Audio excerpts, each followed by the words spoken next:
Hello दोस्तों, स्वागत है आपका अपने ही यूट्यूब चैनल किस्से कहानियों की ऑडियो लाइब्रेरी पर। अभी हम सुन रहे हैं मुंशी प्रेमचंद्र द्वारा रचित उपन्यास प्रतिज्ञा का भाग 14। तो चलिए सुनते हैं आज का भाग। दाननाथ यहाँ से चले तो उनके जी में ऐसा आ रहा था कि इसी वक्त घर बार छोड़कर कहीं निकल जाऊं।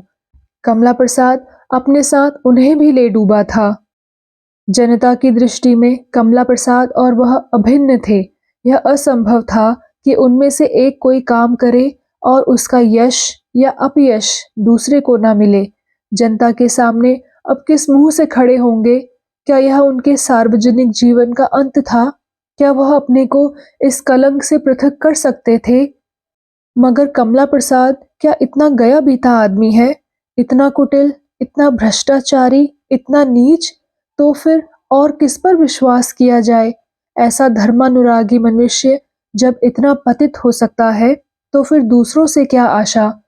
जो प्राणी शील और परोपकार का पुतला था, वह ऐसा कामांध कैसे हो गया? क्या संसार में कोई भी सच्चा, नेक, निष्कपट व्यक्ति नहीं है? घर पहुंचकर ज्यों ही वह घर में गए, प्रेमा ने पूछा, तुमने भी भैया के विषय में कोई बात सुनी क्या?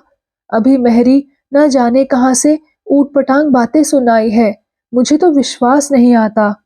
दाननाथ ने आंखें बचाकर कहा, विश्वास न आने का कारण? प्रेमा बोली, तुमने भी कुछ सुना है क्या? दाननाथ बोला, हाँ सुना है, तुम्हारे घर से ही चला आ रहा हूँ। प्रेमा ने पूछा, तो सचमुच भैया जी पूर्णा को बगीचे में ले गए थे? दाननाथ बोला, बिल्कुल सच। प्रेमा बोली, पूर्णा ने भैया को मारकर गिरा दिया, यह भी सच है क्या? दाननाथ बोले, जी हाँ, यह भी सच है। प्रेमा ने पूछा, तुमसे किसने कहा? दाननाथ बोले, तुम्हारे पिताजी ने। प्रेमा बोली, पिताजी की ना पूछो, वह तो भैया पर उधार ही खाए रहते हैं। दाननाथ बोला, तो क्या समझ लूं कि उन्होंने कमला प्रसाद पर मिथ्या दोष लगाया? प्रेमा बोली, नहीं, यह मैं नहीं कहती, मगर भैया में ऐसी आदत कभी ना थी। दाननाथ बोला, तुम किसी के दिल का हाल क्या जानो? पहले मैं उन्हें धर्म और सच्चाई का पुतला समझता था, पर आज मालूम हुआ कि वह लंपट ही नहीं, परले सिरे के झूठे हैं। पूर्णा ने बहुत अच्छा किया, मार डालती तो और भी अच्छा करती। ना मालूम उसने उन्हें क्यों छोड़ दिया। तुम्हारा भाई समझकर उसे दया आ गई होगी।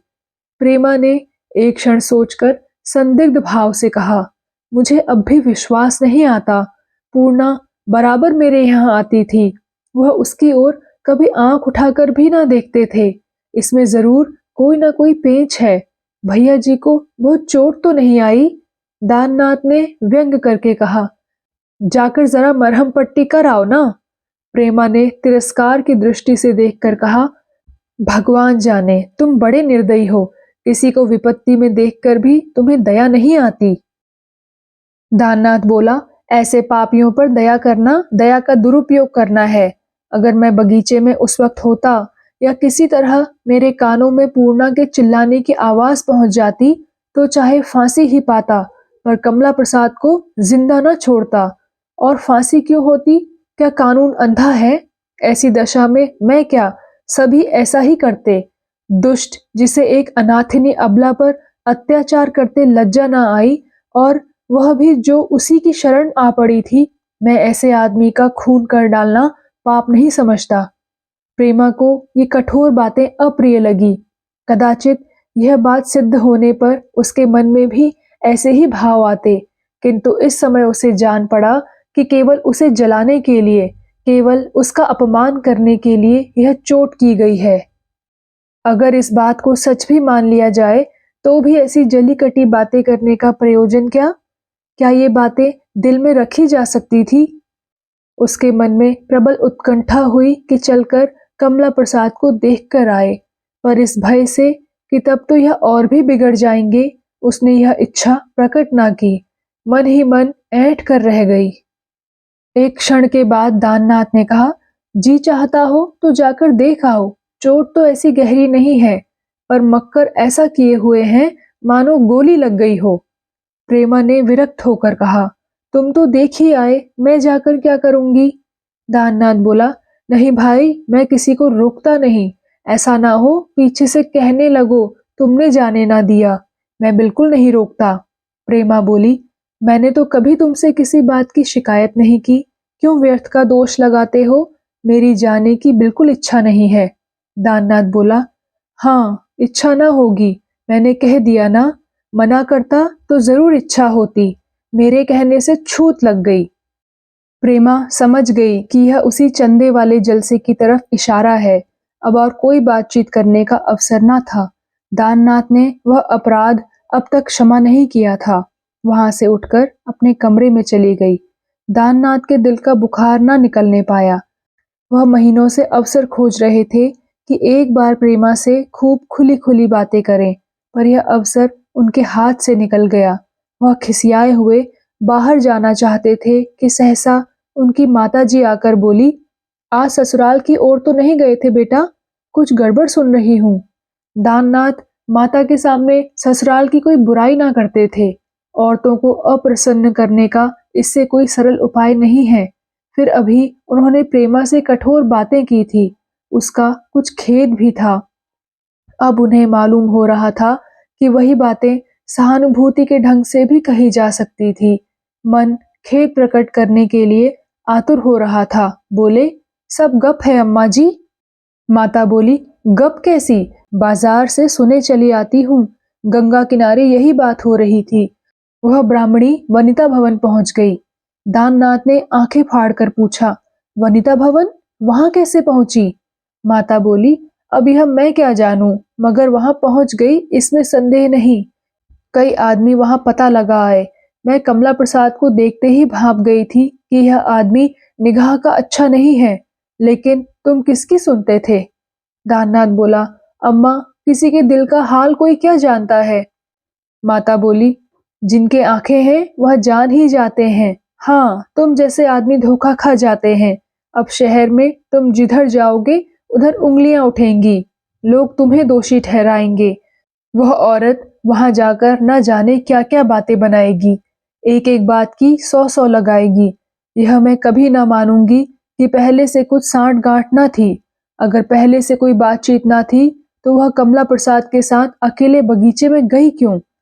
मगर अब वह सारा अपराध कमला प्रसाद के सिर रखकर आप निकल जाएगी। मुझे डर है कि कहीं तुम्हें भी ना घसीटे। जरा मुझसे उसकी भेंट हो जाती तो मैं पूछती। दाननाथ के पेट में चूहे दौड़ने लगे। उनके पेट में कोई बात ना पच सकती थी। प्रेमा के कमरे के द्वार पर जाकर बोले, कुछ सुना? पूर्णा वनिता भवन पहुंच गई। प्रेमा ने उनकी ओर देखा। उसकी आंखें लाल थी। वह बातें जो हृदय को मलते रहने पर उसके मुख से ना निकलने पाती थी, कर्तव्य और शंका जिन्हें अंदर ही दबा देती थी, आंसू बनकर निकल जाती थी। चंदे वाले जलसे में जाना क्या इतना घोर अपराध था कि क्षमा ही न किया जा सके? वह जहां जाते हैं, जो करते हैं, क्या उससे पूछकर करते हैं?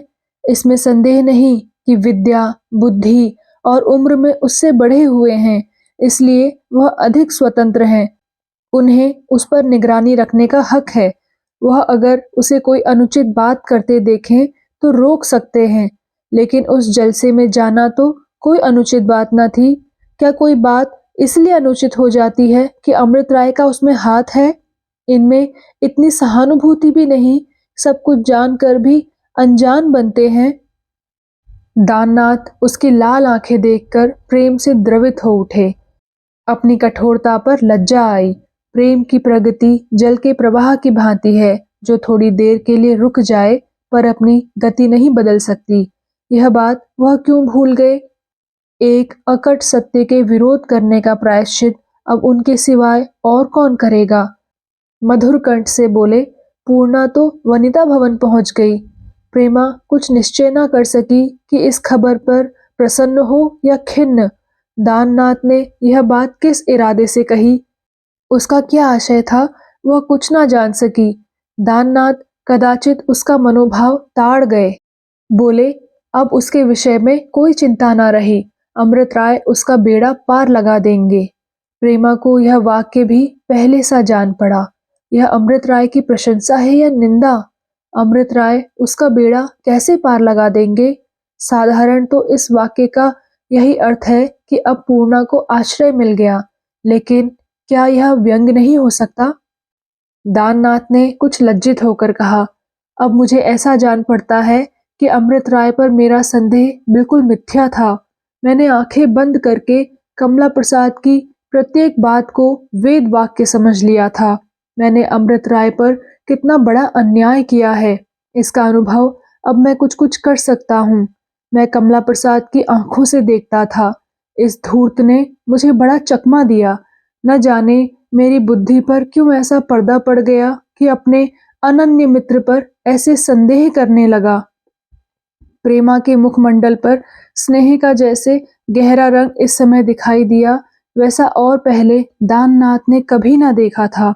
यह कुछ वैसा ही गर्वपूर्ण आनंद था जैसे माता को दो रूठे हुए भाइयों के मनोमालिन्य के दूर हो जाने से होता है। बोली, अमृत राय की भी तो भूल थी कि उन्होंने तुमसे मिलना जुलना छोड़ दिया। कभी कभी आपस में भेंट होती रहती तो ऐसा भ्रम क्यों उत्पन्न होता? खेत में हल न चलने से ही तो घास पात जम जाती है। दाननाथ बोले, नहीं, उसकी भूल नहीं, सरासर मेरा ही दोष था। मैं शीघ्र ही इसका प्रायश्चित करूंगा। मैं एक जलसे में सारा भंडाफोड़ कर दूंगा। इन पाखंडियों की कलई खोल दूंगा। प्रेमा बोली, कलई तो काफी तौर पर खुल गई, अब उसे और खोलने की क्या जरूरत है? दाननाथ बोले, जरूरत है, कम से कम अपनी इज्जत बनाने के लिए इसकी बड़ी सख्त जरूरत है। मैं जनता को दिखा दूंगा कि इन पाखंडियों से मेरा मेल मिलाप किस ढंग का था। इस अवसर पर मौन रह जाना मेरे लिए घातक होगा। उफ, मुझे कितना बड़ा धोखा हुआ। अब मुझे मालूम हो गया कि मुझ में मनुष्यों को परखने की शक्ति नहीं है, लेकिन अब लोगों को मालूम हो जाएगा कि मैं जितना जानी दोस्त हो सकता हूँ, उतना ही जानी दुश्मन भी हो सकता हूँ। जिस वक्त कमला प्रसाद ने उस अबला पर कुदृष्टि डाली, अगर मैं मौजूद होता तो अवश्य गोली मार देता।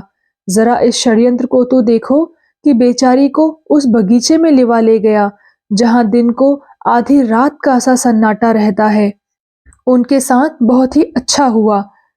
मुझे तो पूर्णा से श्रद्धा हो गई है। जी चाहता है जाकर उसके दर्शन करूं, मगर अभी ना जाऊंगा। सबसे पहले इस बगुला भगत की खबर लेनी है। प्रेमा ने पति को श्रद्धा की दृष्टि से देखा। उनका हृदय इतना पवित्र है, वह आज तक यह ना समझ सकी। अब तक उसने उनका जो स्वरूप देखा था, वह एक कृतघ्न, द्वेषी, विचारहीन, कुटिल मनुष्य का था। अगर यह चरित्र देखकर भी वह दाननाथ का आदर करती थी, तो उसका कारण वह प्रेम था जो दाननाथ को उससे था। आज उसने उनके शुद्ध, निर्मल अंतःकरण की झलक देखी। कितना सच्चा पश्चाताप था, कितना पवित्र क्रोध, एक अबला का कितना सम्मान। उसने कमरे के द्वार पर आकर कहा, मैं तो समझती हूँ इस समय तुम्हारा चुप रह जाना ही अच्छा है। कुछ दिनों तक लोग तुम्हें बदनाम करेंगे, पर अंत में तुम्हारा आदर करेंगे। मुझे भी यही शंका है कि यदि तुमने भैया जी का विरोध किया तो पिताजी को बड़ा दुख होगा। दाननाथ ने मानो विष का घूंट पीकर कहा, अच्छी बात है, जैसी तुम्हारी इच्छा, मगर याद रखो मैं कहीं बाहर मुंह दिखाने लायक न रहूंगा। प्रेमा ने प्रेम कृतज्ञ नेत्रों से देखा, कंठ गदगद हो गया, मुंह से एक शब्द ना निकला। पति के महान त्याग ने उसे विभोर कर दिया। उसके एक इशारे पर अपमान, निंदा, अनादर सहने के लिए तैयार होकर दाननाथ ने आज उसके हृदय पर अधिकार पा लिया। वह मुंह से कुछ ना बोली, पर उसका एक एक रोम पति को आशीर्वाद दे रहा था। त्याग ही वह शक्ति है जो हृदय पर विजय पा सकती है। तो दोस्तों, कैसा लगा आपको आज का भाग? कृपया कमेंट सेक्शन में आकर ज़रूर बताइएगा। और अगर आपने इस चैनल को अभी तक सब्सक्राइब नहीं किया है, तो कृपया सब्सक्राइब भी ज़रूर कर लीजिएगा। मैं मिलती हूँ आपसे इसी कहानी के अगले भाग के साथ। तब तक के लिए नमस्कार।